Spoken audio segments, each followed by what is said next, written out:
মৃত্যুর আগে মানুষ আসে এই হোটেলে কেন? স্বর্গ লাভের জন্য। মৃত্যুর হোটেল। স্বইচ্ছায় হোটেলে আসেন বহু মানুষ, কেননা এই হোটেলে মৃত্যু হলেই নাকি স্বর্গ লাভ হবে। মৃত্যুর হোটেল নামটা শুনলে কেমন যেন গা ছমছম করে ওঠে। প্রশ্ন জাগতে পারে, তাহলে কি এই হোটেলে শুধু মৃত্যুই হয়? হ্যাঁ, ঠিক তাই।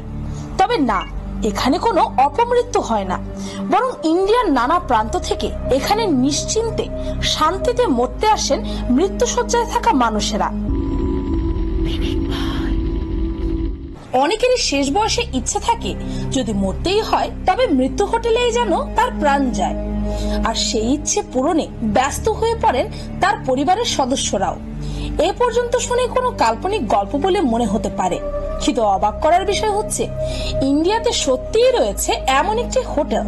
মৃত্যুর দ্বার প্রান্তে থাকা মানুষদের নিয়ে আসা হয় এই হোটেলে।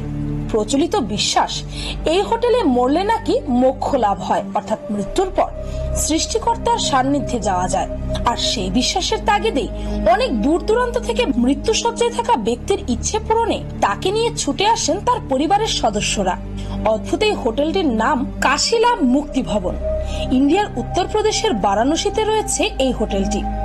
এখানে মৃত্যু হলে স্বর্গ লাভ হয়, এই বিশ্বাস থেকে হোটেলটি মুক্তি ভবন নামে পরিচিত। 1908 সালে এই বাড়িটি তৈরি করা হয়েছিল। 1958 সালে এই বাড়িটিকে মৃত্যুশয্যায় থাকা ব্যক্তিদের সেবা শুশ্রূষার হসপিটালে পরিণত করেন শিল্পপতি জয়দয়াল ডালমিয়া। দোতলা একটি বাড়ি। এই বাড়িতে রয়েছে 10টি বড় বড় ঘর। মৃত্যুর সঙ্গে একটা বিষণ্ণতা জড়িয়ে থাকে। যে কোনো মৃত্যুই বেদনাদায়ক, কিন্তু মুক্তি ভবনে মৃত্যুকে ভয় নয়, বরং উদযাপন করা হয়। এই হোটেলের 10টি ঘরের মধ্যে কোনোটি কোনো সময় খালি থাকে না। এই হোটেলের ভাড়াও নামমাত্র, প্রতিদিন কেবল 20 টাকা।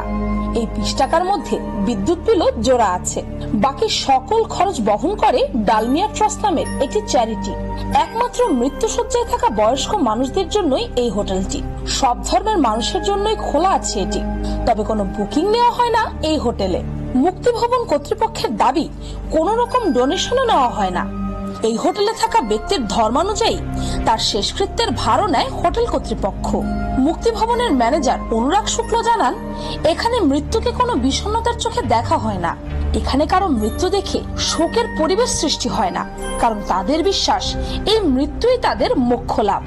শুক্ল আরো জানান, এখানে কারো মৃত্যু ঘনিয়ে আসছে দেখেও ডাক্তার বা হসপিটালের ব্যবস্থা করা হয় না, শুধু তার শান্তিতে মৃত্যুর জন্য অপেক্ষা করা হয়। কেননা এখানে শুধুমাত্র তাদেরকেই থাকতে দেওয়া হয় যাদের বাঁচার আর কোনো আশা নেই। দীর্ঘ 15 বছর এখানে কাজ করে এখানকার ম্যানেজারই বলে দিতে পারে কেউ কি সত্যি মৃত্যু পথযাত্রী কিনা। মৃত্যুশয্যায় থাকা প্রতি ব্যক্তির জন্য মাত্র 2 সপ্তাহ বরাদ্দ থাকে। যদি এই সময়ের মধ্যে কারো মৃত্যু না হয় তবে তাকে হোটেল ছেড়ে দিতে অনুরোধ করা হয়।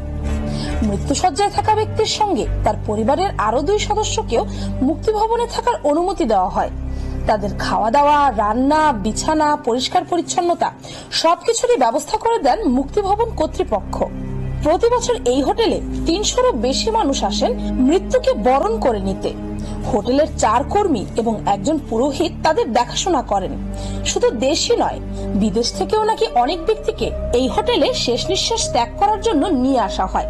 মৃত্যুশয্যায় থাকা 16,000-এরও বেশি মানুষকে আজ পর্যন্ত এই হোটেলে নিয়ে আসা হয়েছে, যাদের মধ্যে 14,800 জনের মৃত্যু হয়েছে এখানেই। অনেকের কাছে এই অদ্ভুত মনে হলেও প্রতি বছর আজও শত শত মানুষ সেই হোটেলে যাচ্ছেন দূর দূরান্ত থেকে, শুধু এই বিশ্বাস নিয়ে যে এখানে মরলেই তাদের মোক্ষ লাভ হবে।